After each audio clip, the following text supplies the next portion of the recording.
The wind howled through the desolate plains of the Shadowlands, a mournful symphony that echoed the emptiness in Kael's soul. He stood atop the crumbling ruins of the Obsidian Citadel, its once mighty walls now mere skeletal husks, a monument to a fallen kingdom. He clutched the Obsidian Crown, a crown of jagged obsidian shards, cold and heavy against his palm. It pulsed with a dark energy, a whispering promise of power, a curse whispered in a forgotten tongue.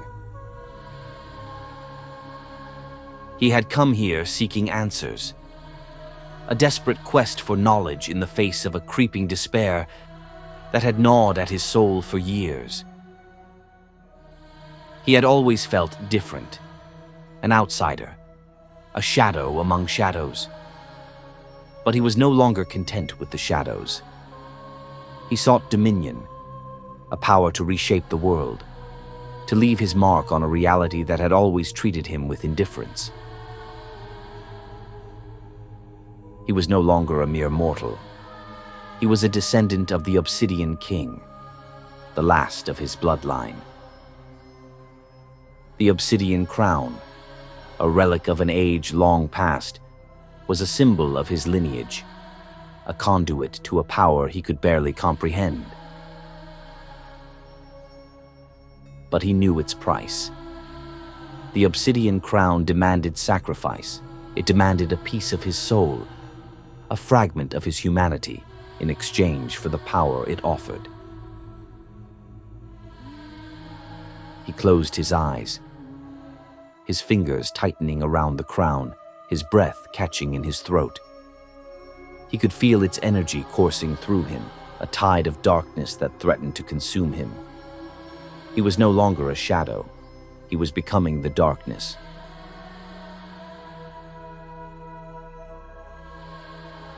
He opened his eyes, his gaze sweeping across the desolate plains of the Shadowlands, a world shrouded in perpetual twilight. The Obsidian Crown pulsed in his palm, its jagged shards reflecting the glint of the distant sun, a pale, distant orb that barely pierced the perpetual gloom. He could feel the whispers of forgotten magic, the echoes of ancient power swirling around him. He was no longer the boy who had once sought answers.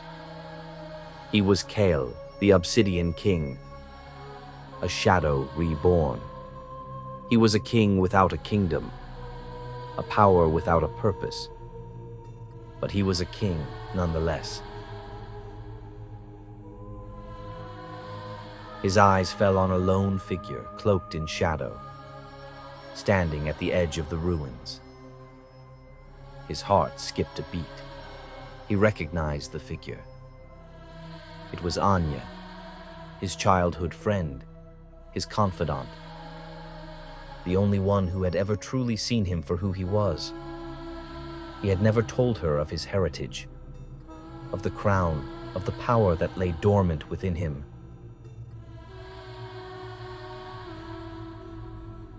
Anya stepped closer, her face etched with concern.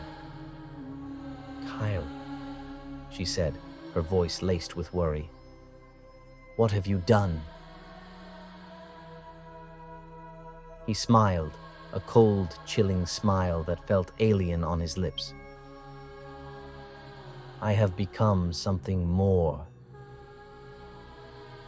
he said, his voice a low, rumbling growl that was not his own. "I have become what I was meant to be." Anya's eyes widened in alarm. She reached out, her hand trembling as if to touch him. He recoiled, his eyes flashing with a newfound intensity. "Don't touch me," he said, his voice hard and cold. "You don't understand." "I don't want to understand," she whispered, her voice breaking. "I just want you back." He turned away, his gaze fixed on the Obsidian Citadel, its shadow stretching across the desolate plains like a grotesque, elongated claw. "I'm not the boy you knew," he said, his voice a chilling echo of the whispers that surrounded him. "The crown has changed me. It has made me different." He raised the crown, its jagged shards reflecting the pale light of the distant sun, a symbol of his new reality, a testament to his power. He was no longer a shadow among shadows. He was a king of the Obsidian Crown, a king of the Shadowlands, and he was alone.